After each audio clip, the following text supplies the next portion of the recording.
Quick news, guys, we have secured a sponsor. So Philippe and his team at Greater Geelong Building Inspectors will be coming on board and helping us fit out Studio 5 with a heap of new equipment. Philippe has actually been a huge supporter of me for many years. He was my first sponsor when I ran MMA by the Bay, an MMA promotion we did on the waterfront, which was a Geelong first. And it's great to know we've still got him here supporting us today. So let me run you through what's happening. We will be expanding the BJJ area by another 3 meters, which will pretty much take it right out to the ring. And it will finish just over here, probably about where I'm standing now. That'll run all the way to the wall and right around the perimeter. Along the back wall here, we'll finally have some protective matting. It'll be logoed up with all our branding as well as Philippe's branding. And then along the side here, the basketball court will be completely fenced off, so it'll be its own thing, so we don't have to worry about balls rolling onto the mat anymore.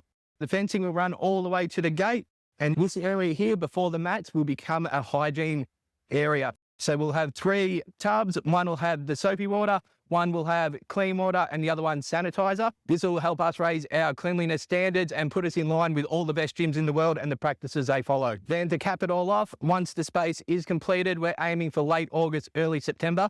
We have secured our first grappling seminar, which we'll be hosting right here at Carbon Gym.